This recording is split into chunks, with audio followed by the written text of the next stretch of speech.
Muito boa tarde, senhoras e senhores.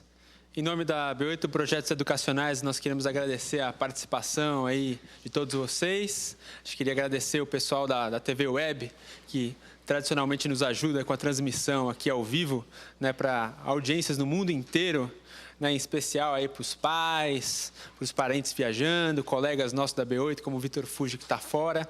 Nós queremos agradecer a todos vocês por, né, mais essa edição, uma edição histórica do YPT, comemorativa de 10 anos, agora em 2014. Nós queremos dar início, nesse momento, à nossa sessão aqui, ao segundo Physics Fight desse dia. E a gente quer começar fazendo uma breve apresentação aqui dos jurados para a equipe e para todo mundo que está ao vivo nos assistindo pela internet. Então, eu queria pedir um a um, né, que os jurados se apresentem para a equipe, se apresentem para todo mundo que está nos assistindo, descrevendo aí brevemente de onde veio, o seu nome, por favor. Pode começar aqui.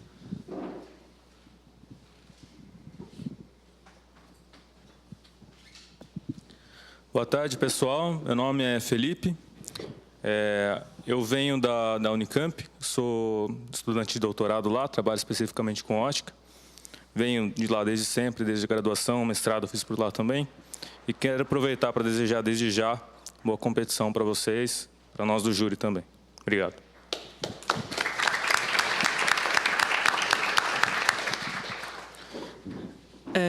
Eu me chamo Diogo Lima Barreto, eu me formei em Física no Instituto de Física de São Carlos e atualmente eu trabalho com Física Atômica no grupo de ótica do mesmo instituto.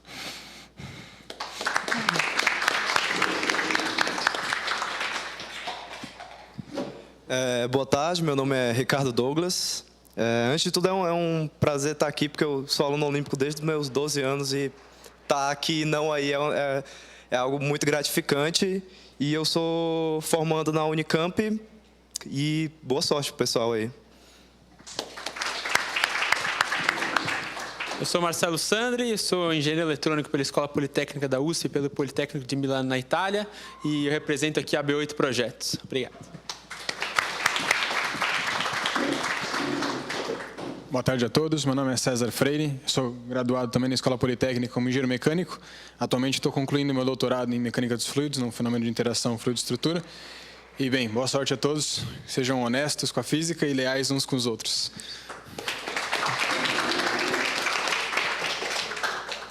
Primeiramente, boa tarde a todos, meu nome é Celso Ricardo, eu fiz graduação e mestrado em sistemas complexos na Universidade Federal do Amazonas. Atualmente eu faço doutorado em estrutura eletrônica no IFISC e estou aqui para tentar colaborar aqui no sentido de fazer um bom julgamento. Oi, eu sou a Milena. Eu estou me formando esse ano na graduação em Física Computacional no Instituto de Física de São Carlos, da USP. E eu atualmente trabalho com neurociência computacional. E boa sorte. Vamos agora à apresentação das equipes. Pela ordem, nós temos aqui nesse Physics Fight a equipe Quantum Pistols. Eu queria pedir para vocês ficarem de pé, por favor. Eu vou apresentar vocês. Quantum Pistols, cujo líder é professor Fábio Ferreira Barroso, e os integrantes são Clara Falcão, Daniel Souza Schumann, Eduardo Alves da Silva e Pedro Henrique Lisboa. Salva de palmas. Temos também a equipe Aich-Hirschnen, cujo professor líder é o Bruno Albuquerque, e os integrantes são Daniel Weinstock, Henrico Löffel, Henrique Zanarella, João Pedro Cedeu e Mário Henrique Curique.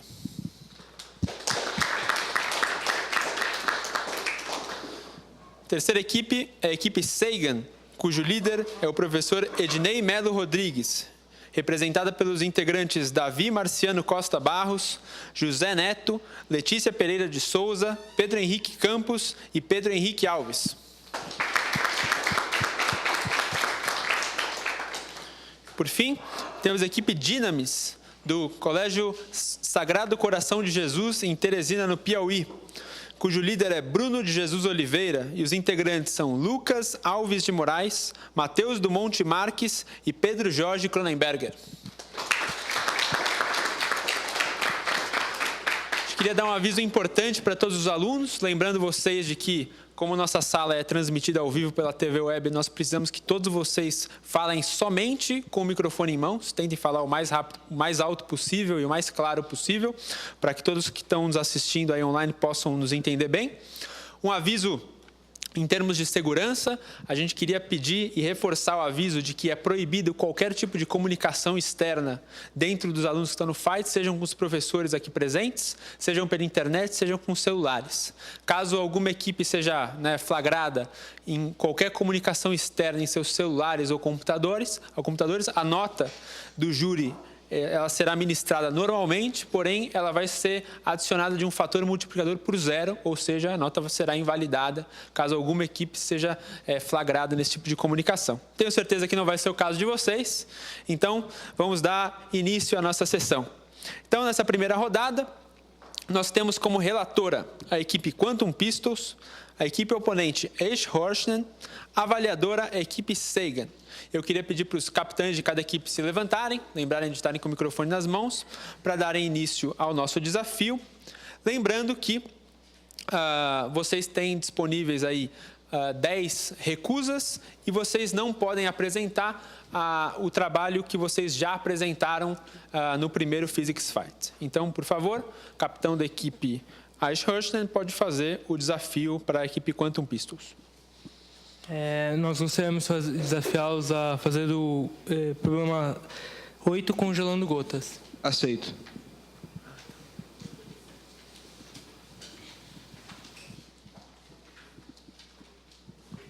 Então, a equipe relatora tem 3 minutos para preparar a sua apresentação.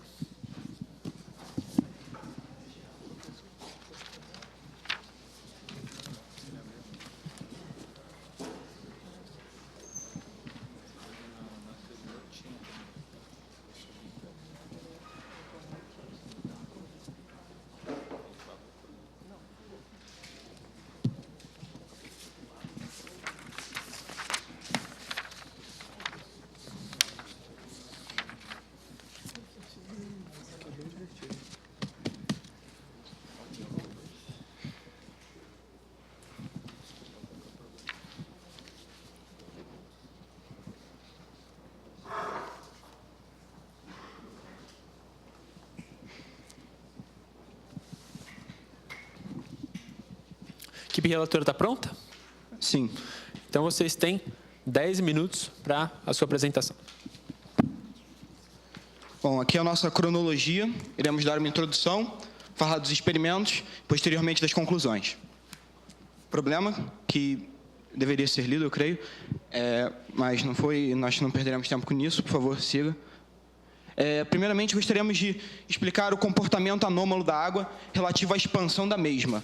Bom, pode-se observar que a 4 graus ela possui um volume mínimo, porém, após isso, ela entra em expansão e na fase a 0 graus, ela expande, caracterizando assim um comportamento diferente dos outros líquidos. Aqui nós queremos explicar um pouco mais sobre a tensão superficial agindo nesse processo. Bom, nós temos a camada de a gota, o limite da gota, onde as pontes de hidrogênio são responsáveis por exercer uma força uma força neutra e o oxigênio exerce uma força para baixo, dessa forma fazendo com que a estrutura se mantenha constante e conforme pode-se observar, o gelo vai expandir e com isso a tensão superficial causará também um direcionamento para o centro da gota, formando o pico. Há um evento que é a cristalização na ponta da gota após a conclusão de todo o congelamento. Porém, como o problema pede para que avaliemos apenas a ponta afiada, nós não consideraremos esse fenômeno após ocorrer a completa solidificação. Aqui, os nossos materiais utilizados: uma placa de cobre com tais dimensões, um resfriador termoelétrico, uma câmera, um gotejador, que é um conta-gotas, um termômetro para medir a temperatura da placa e água destilada. No experimento 1, colocamos uma gota a uma superfície de 0 graus. Conforme nós, então, iniciamos o processo de resfriamento da placa, conforme segue a equação abaixo. Com isso, nós queríamos avaliar como esse evento ocorria conforme a temperatura da placa ia diminuindo. Pode-se observar que a menos 7 graus, a gota passa a perder a transparência e se torna opaca. Explicaremos futuramente por que, relativo à cristalização do material. Devemos ressaltar também o tempo que demora. Essa mudança de transparente para opaca ocorre em menos de 0,1 segundos. E a frente de resfriamento, que seria o ponto de contato, a água troca calor com a superfície, e uma frente de congelamento surge e vai conforme se expandindo, como já foi mostrado na outra imagem. Não, por favor, ainda não. E a gente, para chegar até o topo, essa frente demora 0,9 segundos aproximadamente. Quando nós avaliamos a temperatura a 0 graus, ou um pouco menos disso, ainda não houve solidificação. A expansão do volume induziu a formação de cristais, tornando a gota opaca, como eu já falei anteriormente. Nós definimos que o fator de deformação seria o H no momento sobre o H inicial. E dessa forma poderíamos criar um gráfico que relativiza tal fator de deformação pelo tempo. Observem que a formação do pico tem essa formação aqui. E isso será explicado futuramente também. Pode passar, por favor. No experimento 2, mantemos a temperatura constante a menos 10 graus. Abaixo da frente de congelamento, como já foi falado, é opaca e acima é transparente. E conforme ela vai se expandindo, pode-se observar claramente essa frente de expansão. O tempo gasto para a formação do pico foi 2,6 segundos. E quando nós pusemos a placa verticalmente, não houve qualquer tipo de mudança no resultado. No experimento 3, colocamos óleo de amendoim na mesma placa relativa ao experimento 1 e mantemos os mesmos procedimentos. Porém, como o óleo de amendoim não possui as mesmas características da água, sendo elas a tensão superficial característica das pontes de hidrogênio e a expansão do volume, conforme o congelamento, ela não formou o pico, apenas se tornou opaca. Aí nós fizemos uma modelagem matemática, mas para isso tivemos que assumir alguns fatores. A densidade da gota varia, porém a massa se mantém constante, ou seja, o volume varia. Gotas de água formam uma perfeita esfera truncada, ou seja, um segmento de uma esfera. A parte congelada mantém a forma final inalterada durante o processo. A parte não congelada é uma esfera truncada perfeita com origem diferente da inicial devido à tensão superficial. E, por último, a velocidade da frente de congelamento é constante por toda a superfície da gota. Então, nós desenhamos esse esquema geométrico para podermos derivar as fórmulas daí. Pode seguir. Bom, então nós pegamos a equação da transferência de calor. Porém, a densidade, o calor específico e a condutividade térmica do gelo e da água são diferentes. Por isso, tivemos que reescrever essa função para que ela se tornasse dessa maneira. Onde S corresponde à tensão superficial e TA a temperatura do ar. E vale ressaltar que a temperatura do ar foi realizada a 23 graus Celsius. Pode passar, por favor. Com isso, nós pegamos esses fatores geométricos e pusemos na fórmula. A massa total é a massa abaixo da frente de expansão, mais a massa acima. Portanto, nós podemos reescrever a fórmula dessa maneira. E usando a fórmula da esfera truncada, nós podemos calcular de forma literal a relação entre a altura e a massa abaixo da frente e acima da frente. Pode seguir, por favor. Para uma esfera truncada com origem do ponto N, segue-se a equação da esfera. Portanto, dessa forma. Para realizar a análise do dado matemático, utilizamos os seguintes modelos. A densidade da água, em quilograma por metro cúbico, 998,2. Do gelo, 915. Condutividade térmica, em kJ por grau Celsius, 0,6 para a água e 2,219 para o gelo. E quanto ao calor específico, 4,182 para a água e uma função para o gelo. Então, podemos traçar um gráfico com base nesses modelos matemáticos, que comprovam o experimento, mostrando aqui como ela expande ao ser congelada, e aqui como ela forma o pico e como o raio vai variar conforme nós realizaremos o processo. Por que a deformação é mais rápida no pico, como eu falei que iríamos explicar anteriormente? Bom, a partir do gráfico de deformação por tempo, nós podemos definir o seguinte. Pode passar, por favor. A teoria da nucleação heterogênea define que o raio crítico e a mudança de energia crítica de Gibbs se dá por as seguintes fórmulas. Onde GV é a mudança de energia de Gibbs entre a fase inicial e a nova fase durante a mudança. E o ômega seria energia interfacial. Assim, quanto menor o ângulo θ, menor a variação da energia de Gibbs. O raio crítico e a energia crítica de Gibbs são maiores no pico, o que explica a deformação nesse ponto. Ou seja, conforme nós teremos uma energia armazenada não podendo ser transferida de forma para um trabalho expansível, nós teremos que haverá uma formação do pico e dessa forma nós teremos que o fator de deformação será mais inclinado no gráfico quando nós observaremos a formação final, que é, no caso, o pico, ou seja, a ponta afiada descrita no experimento. Vale ressaltar apenas uma coisa. O problema pede a análise da água nesse fator. Portanto, nós tivemos que levar em consideração que a água é destilada. Se fosse alguma solução iônica, deixaria de ser água para se tornar uma solução iônica. Portanto, nós estaríamos fugindo do problema. Relativos à conclusão, nós calculamos que a variação de deformação da gota varia entre 1,15 menos 1,20, seguindo aquela equação primeira, onde nós definiríamos que o fator de deformação seria a altura no momento sobre a altura inicial. Concluímos também que a grande formação de cristais permite a rápida mudança de estado físico. Isso pode ser observado justamente por aquela diferença entre a parte opaca e a parte transparente da gota. Devemos falar também que o formato da gota final é resultado da diferença entre o volume do gelo e da água, o que é lógico.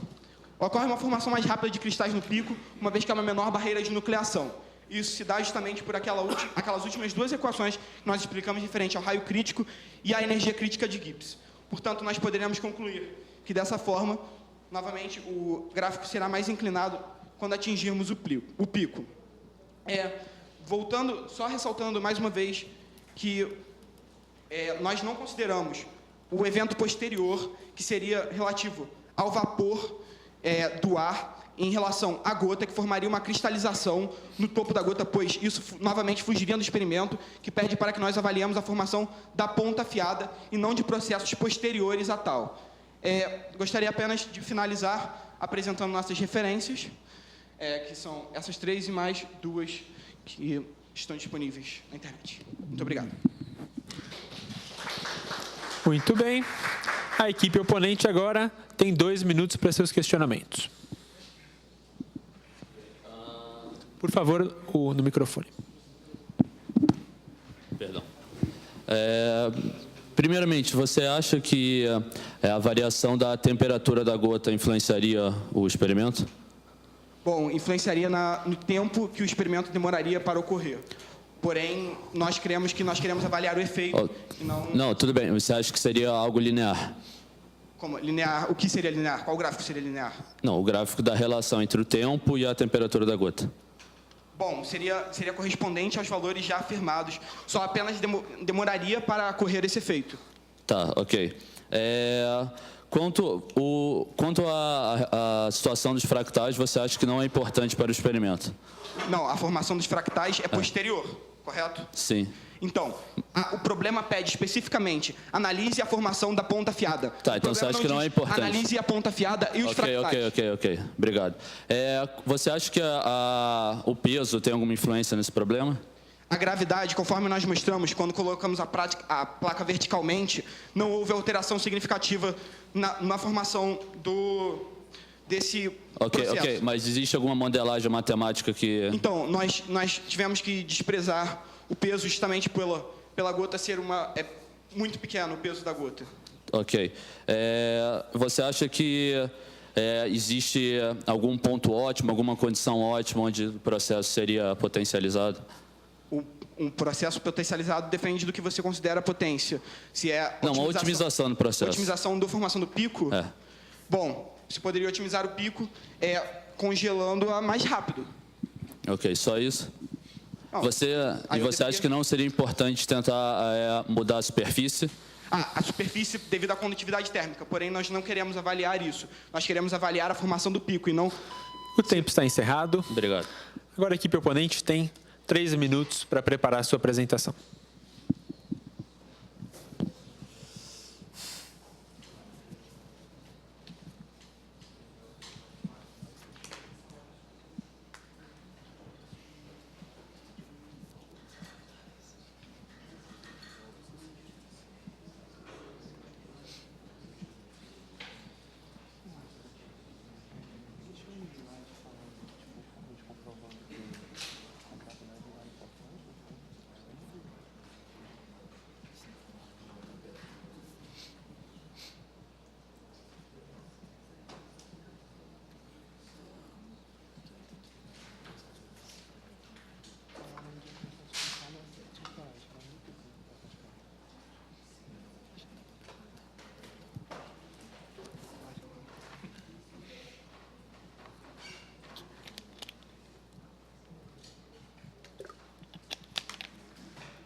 prontos? Pronto, estou pronto. Então, a equipe oponente tem 3 minutos para a sua apresentação.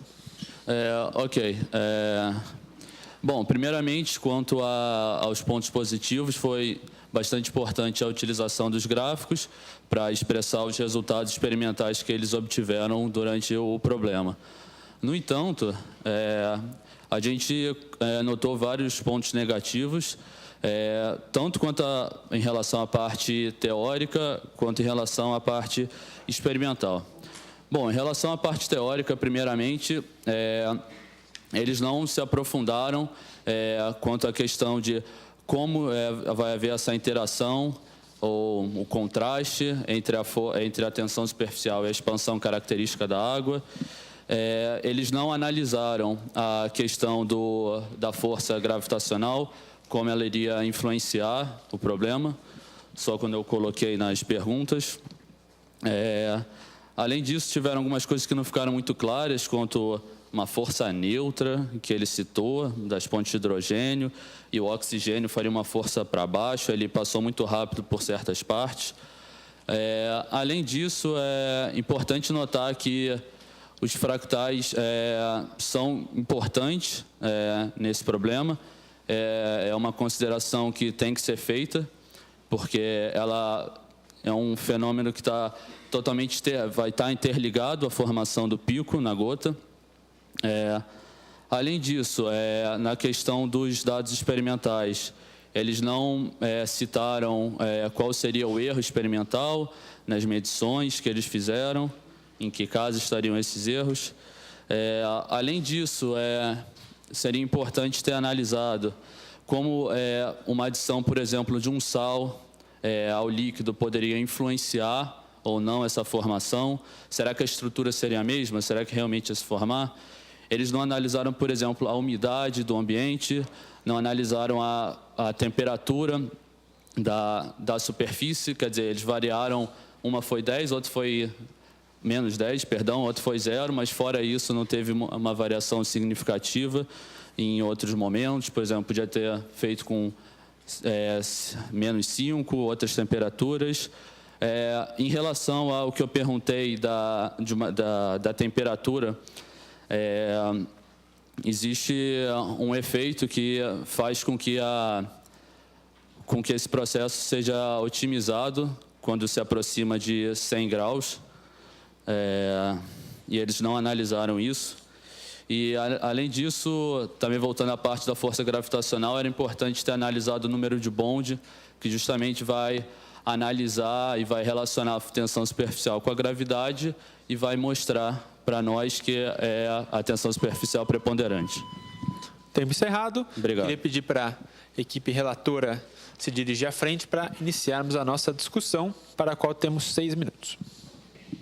Primeiramente, só queria esclarecer um ponto. Eu realmente cometi um equívoco ao falar oxigênio, perdão, era gases atmosféricos no geral, e não apenas o oxigênio. Ok, e quanto, por exemplo, ao número de Bond, você chegou a estudar ele? Número de bonds? Bond. Não? Número de pontes? Não, Bond. Uma característica, uma equação que vai relacionar a força gravitacional com, não, porque a gente crê com a tensão superficial. A gente não conseguiria relacionar isso à formação do pico em literal. Não. Isso não tem a ver com pico. Eu estou falando da relação entre tensão superficial e força gravitacional. Qual seria preponderante?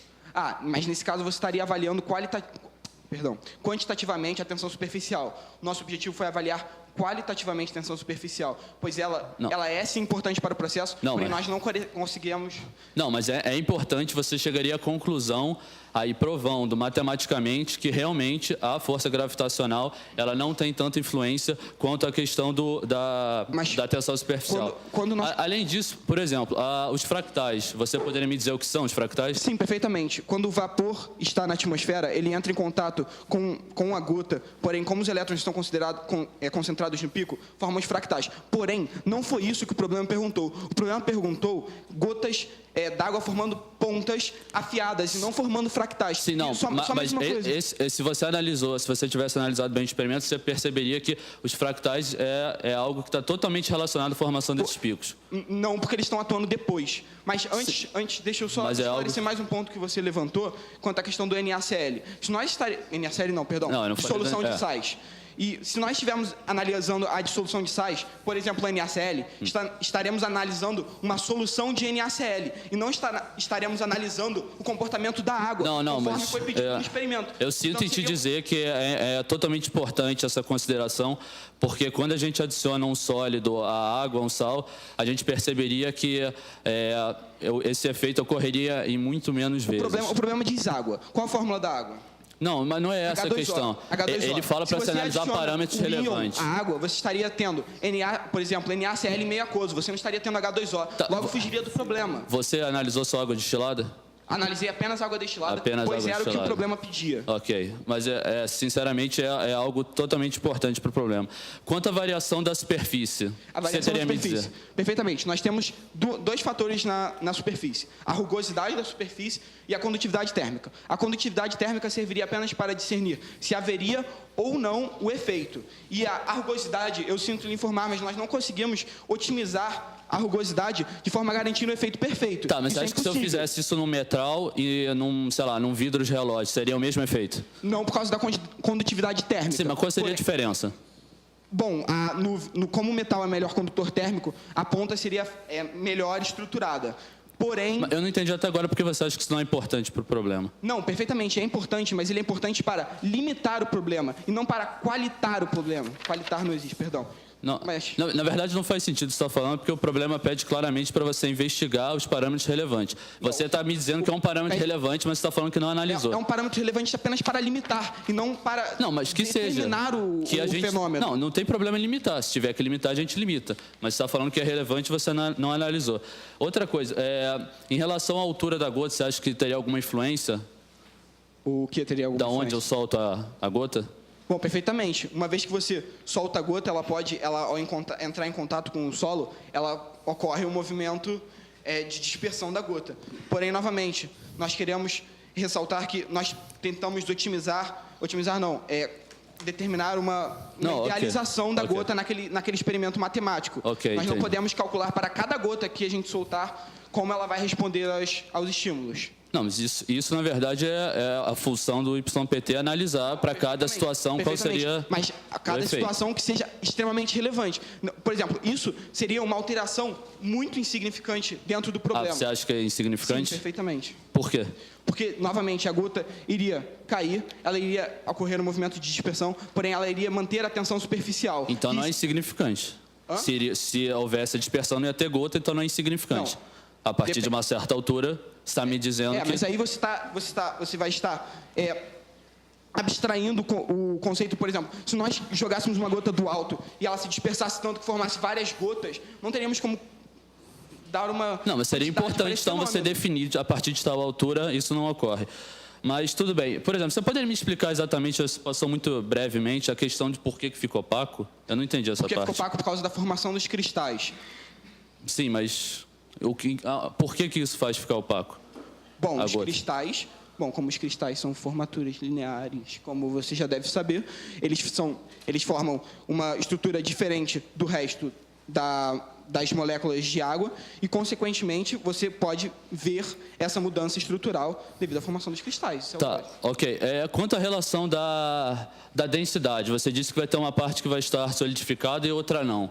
Então, a densidade seria diferente entre as regiões. Aí você passou muito rápido. Como é que isso influenciaria em si o problema? Não, mas nós consideramos a densidade individualmente para criar aquela fórmula matemática. Nós consideramos a densidade do gelo e da água. A gente considerou as duas densidades na hora de fazer as fórmulas matemáticas. Sim, mas em que isso influencia? Bom, eu sei que você considerou. O gelo se expande, logo, mas mantém a massa. Logo, a densidade dele será menor. Sim. E já a água, o contrário. Logo, formaria... Não, por que você analisou isso? Por que é importante? Porque o tempo está encerrado. Obrigado pela bela discussão. Agora, a equipe oponente tem 1 minuto para suas considerações finais. Bom, eu queria reiterar que alguns pontos, ele não... Mesmo depois do Physics Fight, ele não deixou muito claro. Eu novamente coloquei certos parâmetros que ele poderia ter relacionado, ter feito análises experimentais, que é a função do YPT, e ele não se colocou, não fez um posicionamento realmente com uma resposta clara de por que ele não analisou esses parâmetros.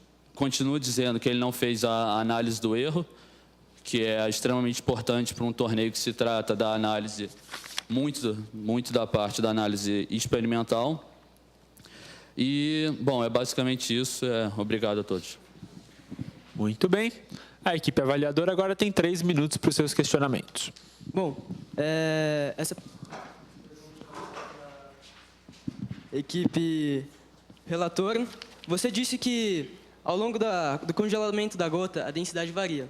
De que forma essa densidade está relacionada com a formação do pico?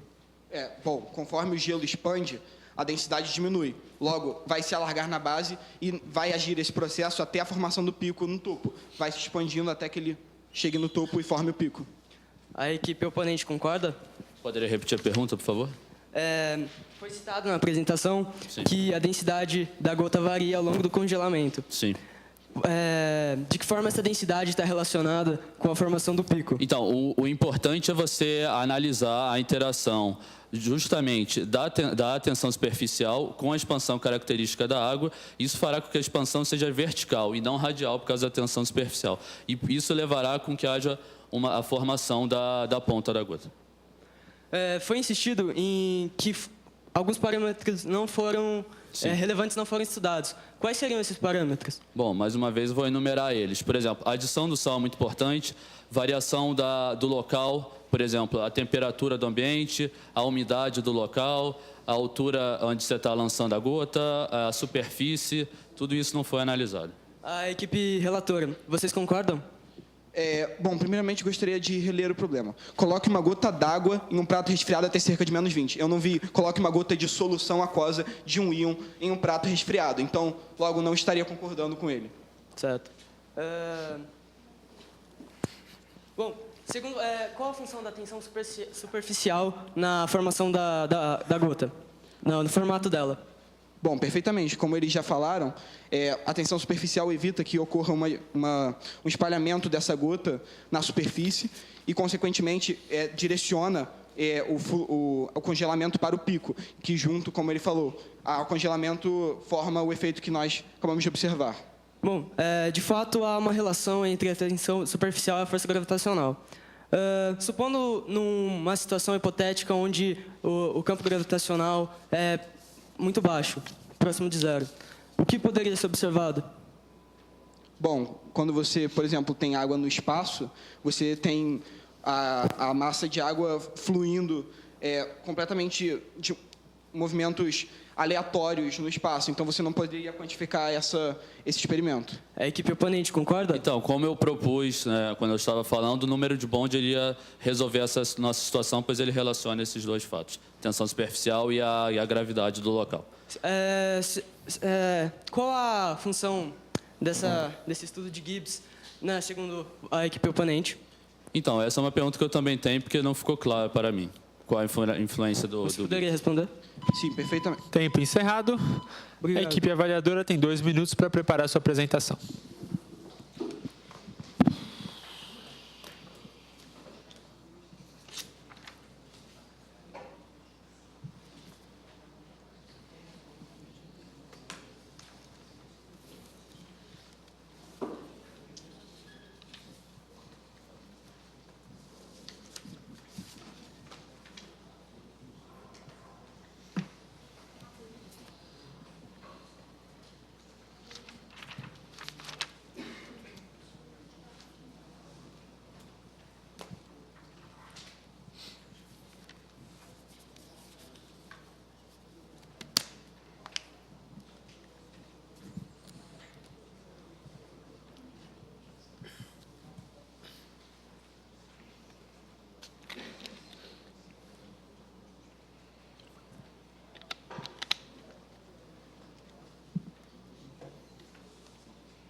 A equipe avaliadora tem agora 3 minutos para a sua apresentação.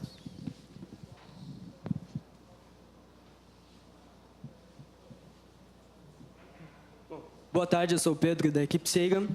Bom, eu gostaria de começar falando um pouco dos pontos positivos da equipe relatora. Bom, ela apresentou alguns parâmetros relevantes, foi firme nas suas afirmações, não hesitou na discussão.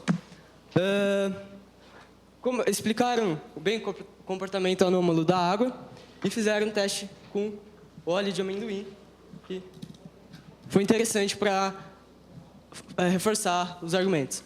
Bom, pontos negativos. A equipe relatora não linkou a parte teórica experimental e isso, de fato, prejudica o entendimento da apresentação, ou seja, ela não foi didática. Não explicou bem a função da tensão superficial na formação da gota. Bom, falta de recurso de mídia. Imagens representando a formação da gota, vídeos mostrando que o experimento de fato foi feito e auxiliando na explicação do fenômeno. Não considerou apenas a água destilada, ou podendo considerar, por exemplo, água com sal ou detergente e avaliar o formato da gota, que consequentemente viria a partir disso. Acabou fugindo um pouco das respostas da equipe oponente, mostrando um pouco de insegurança quanto à sua apresentação. E não buscaram otimizar o sistema. Ou seja, na verdade, buscar compreender como seria obtido o melhor formato e o melhor pico. Não falta de didática. Bom, pontos positivos da equipe opositora. Levantaram questões, de fato, interessantes e embasadas. Considerou os fractais, questionaram a experimentação como erro humano, o erro presente em todas as medições, e levantaram o fato de a possibilidade de ter sido feita experimentos com outros tipos de substâncias, soluções. Pode passar? Bom, entretanto, não questionaram ainda um pouco mais a parte teórica e não questionaram tanto a parte experimental. Pode passar. Em geral, o fight, de fato, ocorreu uma discussão, entretanto, não houve tanto um debate voltado ao conceito e ao fenômeno. Foi mais uma discussão a respeito do que era certo e do que era errado para cada uma das equipes, no caso. Apenas isso. Obrigado. Tempo encerrado. Agora a equipe relatora tem 2 minutos para suas considerações finais. Primeiramente, gostaríamos de dizer que o nosso experimento 1 foi inteiramente com a temperatura da placa variando em uma função que nós explicitamos, ou seja, foi variando de 0 graus em diante, até nós conseguirmos o congelamento da gota. Então, sim, nós variamos a temperatura, não apenas do experimento 1 para o experimento 2, mas dentro do próprio experimento 1. Os dois grupos... Eu concordo com vocês que existe a formação de fractais, concordo que a solução iônica iria modificar, porém não é isso que o problema pede. O problema pede para que utilizemos uma gota d'água e investigar o efeito da formação pontiaguda. Ela não pede para que investigamos o efeito da solução iônica ou da formação dos fractais. Portanto, nós estaríamos fugindo do problema se nós considerássemos isso. O problema é bem claro e conciso. Quanto à questão da análise de erro, bom, nós apresentamos números. Consequentemente, nós apresentamos algarismos significativos e algarismos duvidosos. Com certeza, a equipe de vocês consegue discernir os dois e analisar quais foram os parâmetros de erro dentro do próprio experimento, apenas com base nos números que nós apresentamos, tanto no gráfico quanto nos valores exatos. Quanto à questão do Physics Fight em geral, eu creio que houve sim um embate, porém, eu creio que foi um debate produtivo e não creio que houve qualquer tipo de fuga de qualquer uma das perguntas, apenas de esclarecimento e de tentar direcionar o debate para o ponto que ele deveria estar indo e não para fugir do espectro, como tem ocorrido em ambas as equipes, principalmente acerca do surgimento dos fractais e da ionização de uma solução iônica. Bom, é isso. Muito obrigado. Muito bem. Vamos agora para o nosso bate-bola com o júri. A gente tem 5 minutos.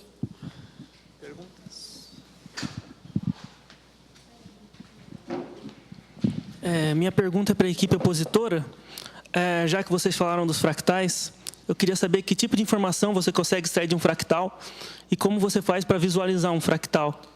Então, provavelmente ele precisaria de uma microscopia ótica para visualizar essa formação, apesar de haverem estudos que relatam a formação dos fractais e dessas pontas em ambiente externo, em relações muito geladas, como, por exemplo, em containers em áreas com temperaturas muito baixas.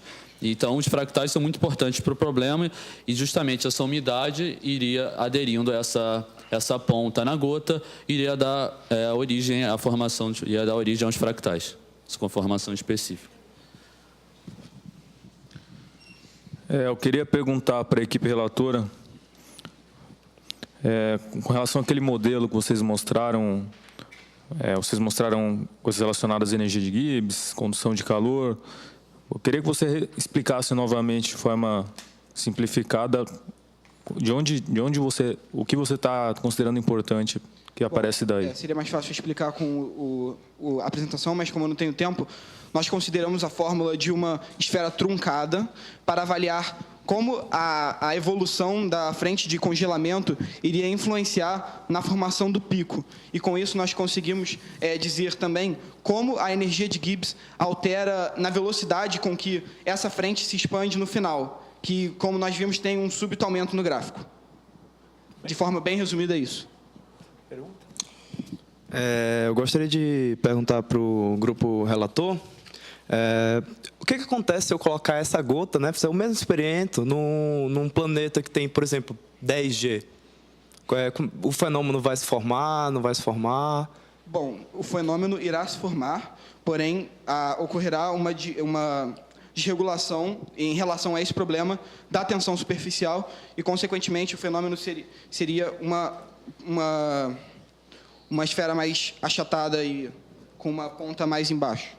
E a partir de que momento eu não vou mais observar esse fenômeno? Porque provavelmente deve ter alguma gravidade grande o suficiente que não vai mais formar a ponta. Aí nós teríamos que fazer um limite da função, porém nós consideramos apenas no nosso planeta, pois cremos que caberia à nossa realidade investigar apenas em nosso planeta. Mais perguntas?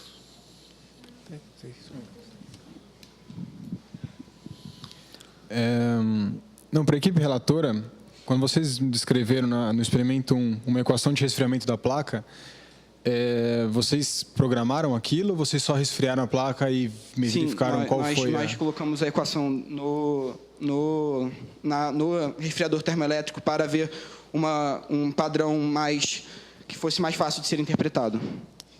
E por que aquela equação? E por que uma equação? Por que uma exponencial? Porque a gente queria fazer com que a placa se resfriasse devagar até atingir o ponto para podermos observar o efeito conforme a temperatura fosse variando. Queria fazer uma pergunta para a equipe avaliadora.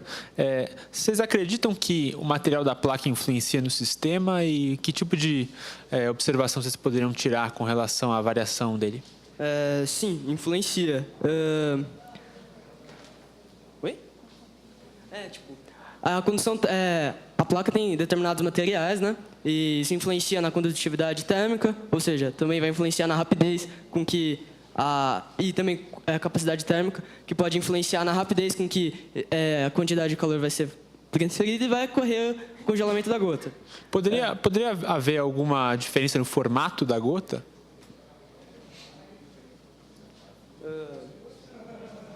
Sim. Creio que sim. Ok. Poderia ficar mais acentuado, por exemplo. Eu tenho uma pergunta para a equipe oponente. Vocês falaram em fractal. Vocês poderiam definir o que é um fractal e me dar um exemplo de fractal e dizer qual tipo de fractal é formado no pico da gota? Então, eu não saberia classificar qual fractal formado. O fractal seria essa estrutura formada nesse experimento, que é a característica dessa situação, porque o vapor em volta irá se conformar de uma forma, formar uma estrutura um pouco aberta, assim, difusa, na ponta da gota. Na verdade, eu tenho uma pergunta para as 3 equipes, mas se vocês puderem responder o mais rápido possível, para não atrapalhar, eu gostaria muito. Eu sei que a equipe relatora, ela bateu muito na tecla de que a questão pedia só água, não uma solução. Mas eu quero que vocês falem, assim, como alunos de física, o que vocês acham que aconteceria se não fosse água destilada, fosse uma solução iônica. Então, com a adição de um sólido na água, a gente perceberia que, em relação ao total de amostras que você fizesse, o número que realmente iria se formar iria cair muito. Isso porque esses sais, eles não vão se encaixar nessa conformação específica da água quando ela se expande.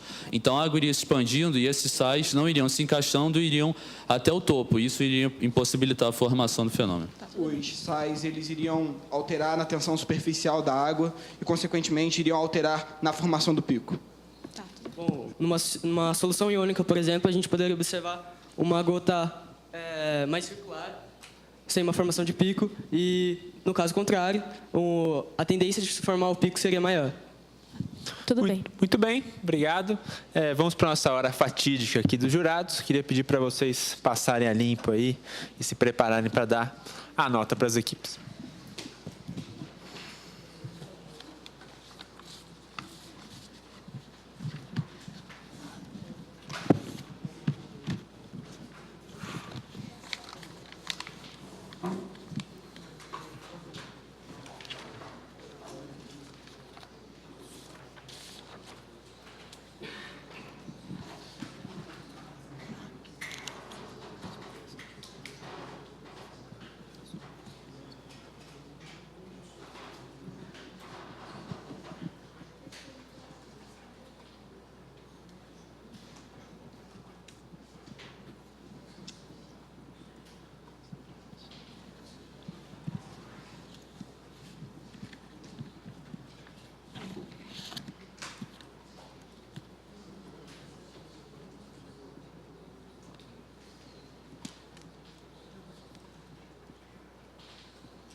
Vamos lá.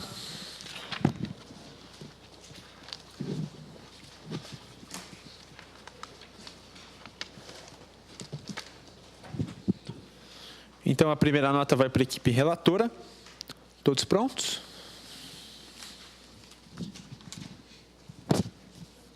Só vou depositar a minha aqui para eu escrever. Primeira nota, nota número 5. Segunda nota, 6. 5. A minha também é 5. 7. 7 e 5. Vamos lá.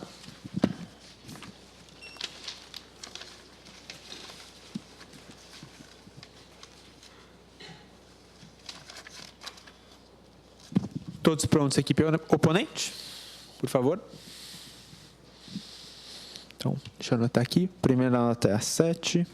Segunda nota é 8. Nota 7. A minha nota também é 8.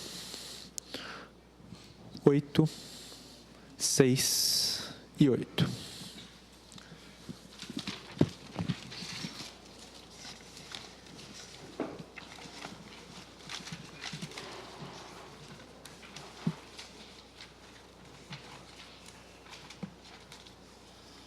Equipe avaliadora. Notas. Primeira nota é nota 8. 7.